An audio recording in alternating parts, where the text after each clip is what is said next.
I was always very surprised about the row about Peterson, because the only thing I knew about Peterson before it all happened was that he was terribly good on existentialism and the Russian sort of Dostoevsky, and also his stuff on the Bible is really, I mean, for someone who hasn't really sort of committed either way, exactly right. But the stuff that he writes about the Bible is really interesting. And so people say to me, what do you think about Jordan Peterson? I don't really know the question really, because I say, what I've just said to you, these things he's very good on. And they say, no, but what about this? I say, I don't know. No, but what they're asking skips really... off the track sometimes, but he's a really intelligent guy who is sincerely committed to speaking truthfully. But they're talking about, what do you think about that one clip I saw in that little interview where he said something about makeup at work? That's what they mean. I haven't seen that. Can men and women live together? Well, we don't know yet. I mean, it's the oddest things, because of the internet, these little fragments of interviews where someone says something a bit gauche and it doesn't quite come across, and he's a clinical psychologist, so he's thinking in terms of the differences between men and women, whatever. And that's what people focus on, not the entire corpus of his work, which is about narratives, which is about, the corpus of his work is exactly what you said 10 minutes ago, which is that progress is, if not a delusion, certainly not the whole story.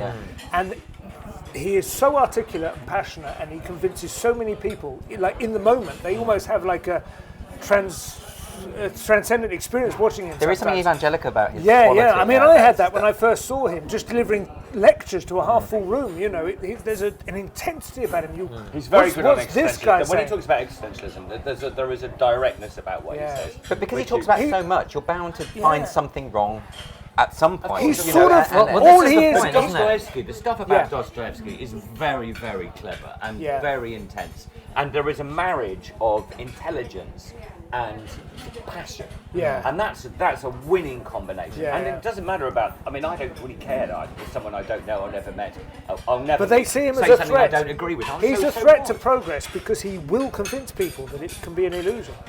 And normally they're not up against somebody with that much passion and that much flame. You know, they don't see it. But he's also very brave. He's also very brave. He has the courage to stick to his principles, which is, I think, why he's become such a target. Because anyone who, in this current climate, has the courage to stick rigidly and the vulnerability at the same time. They see courage sometimes from those sort of tele-evangelists, but they don't have that. They don't have that sort of vulnerability is the really powerful thing. And in fact, I don't know what's going to happen to him in the next few years, but what's happened to him recently only enhances some of his power, which is his vulnerability to some of the stupid things that he's done, drugs-wise, and all of that sort of stuff. I agree with you. You know, so I think his vulnerability is actually it's exactly his power. Really. But I think one thing is for sure that the perception of him is so far removed from the reality that I don't even know where to begin with it quite.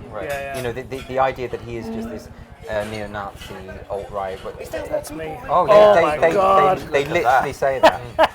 And it's a. I don't really understand. Well, this is why he's a vegetarian option. I killed that. I haven't really seen well, okay, so to give you an example, so his publisher in Canada, Penguin Random House, members of staff were crying in the meeting, saying that he radicalizes people, he's a threat to the safety of transgender people, and all this kind of thing, and it's such an extreme.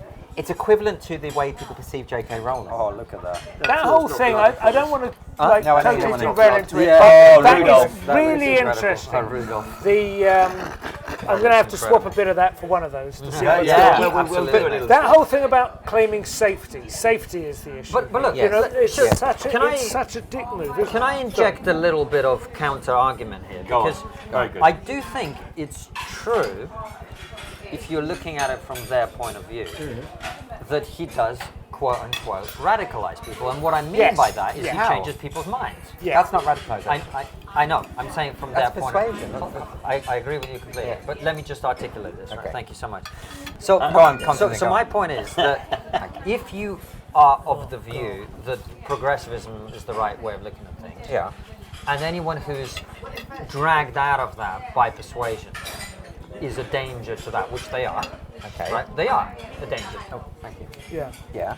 Then, following that logic, anyone who drags people out of that point of view is damaging your brand, which is progressivism, right? So if you are an ideologue of that persuasion, people being dragged away from your point of view is dangerous. So what you're describing is just heresy. You're saying this is a heresy. Absolutely. But that is how they look at it. They look at it as heresy. So from their point of view, this guy is dangerous because he's encouraging people to engage in heresy. Christmas dinner, isn't it? Yes, but what you're doing there is you've got more important things to worry about here. We're talking food. What Constantine is doing is he's trying to understand the perspective, but that doesn't justify the perspective. I know. They're wrong. No, I don't. Well, as you well know, I don't agree with them. But that got plumb. Look at these two. I don't know. They've given up all pretense of this being for film in any way. No. What is this animal? This is venison, but the flavouring of No, that's not veal. Oh, veal, sorry, it's veal cut, isn't it? Yeah. Oh, that's the thing, yeah. No, we've got different, I actually don't know the difference. The flavours, venison is deer and veal. The flavours are like a Christmas dinner. Baby deer. Beef. A beef. Oh, Yeah. okay. I'm so Veal is if a male calf is born to a milk herd, I think, isn't it? Beef. Yeah, Young it's a beef. calf. It's a Young calf, beef, basically. Yeah. Okay. Oh wow.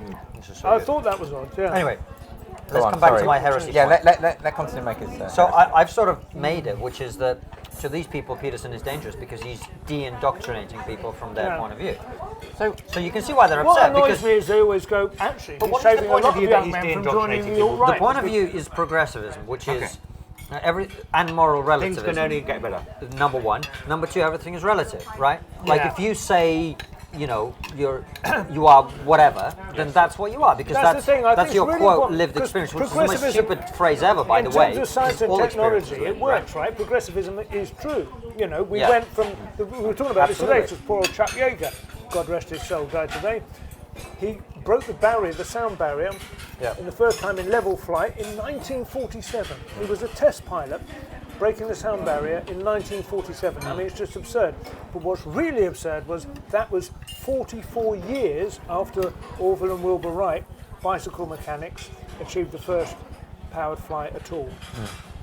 44 years we went from elevating man off the... It's a big science as a Science as a format for template. moral progress. Yeah, exactly. We think This is we're what going John that Gray way, that says, way. isn't it? This But is don't exactly think we change. This doesn't change at the same pace. In fact, if anything, Isn't that what Peterson said? I mean, it's like what Spengler says. It's what Goethe says. It's like Faust, isn't it? It's the delusion that scientific and technological progress It's moral progress. it gets internalised, and it doesn't. Yeah. If anything, we are just like toddlers with ever more dangerous boxes of matches. Absolutely. Well, And look this at is social media, which I is agree with that. one I of the really points agree with that we were talking about earlier, which is Thank you for that.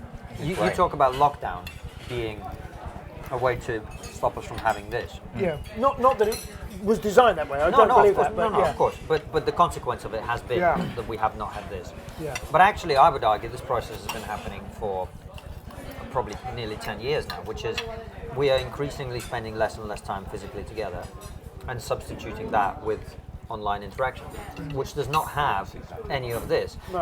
And the thing with online stuff is it creates the perception that your worst opinions, and this is your point, Andrew, about Jordan Peterson, your worst opinions represent all of you, right? So if we meet face to face and we have a conversation and we have a relationship, that will often trump the fact that we disagree on certain things.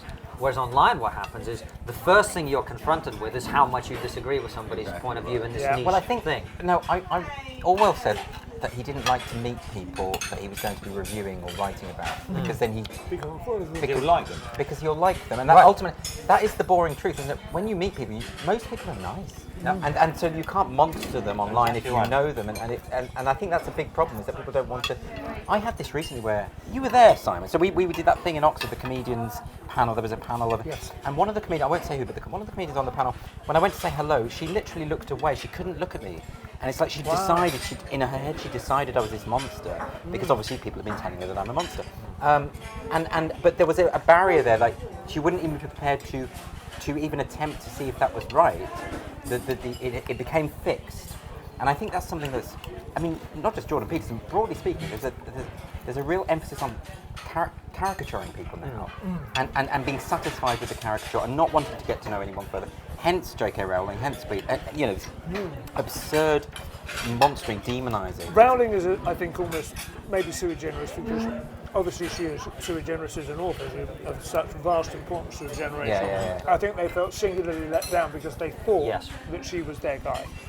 And well, to an extent she was. I mean, she was so on board with so many of their issues for so long. To me, she didn't transgress at all. I think she was extraordinarily circumspect, really. But that's the point. I mean, if you read her actual statement, she hasn't transgressed even by their terms, really. But they wanted her to come out and kind of go. That doesn't matter. No, it doesn't matter. But I suppose what I'm getting at is this disparity between the fictional creations that we are satisfied with, and like I've noticed, like for the past few years, as you know, Constantine, I never used to have right-wing friends, and now most of my friends are right-wing. Okay? Now, what that does is then you suddenly realise all these people that I've been told for years are evil, vicious, diabolical monsters by people that I've respected in the past. They've said that, and I meet them, and I've discovered they're actually really nice. They're really good people. They just don't agree, and that's all it is. Yeah. Those of us who are getting more right-wing, I say us. Maybe that's only me, but also have to learn that the reverse is true. That those people who are on the left are not diabolical monsters, and we have to. I don't think they are. No, but we. I think some of them are. It's easy to do the same. It's easy to do the same in reverse. It's easy to demonise. But I never assume that about someone. I never assume diabolism in someone.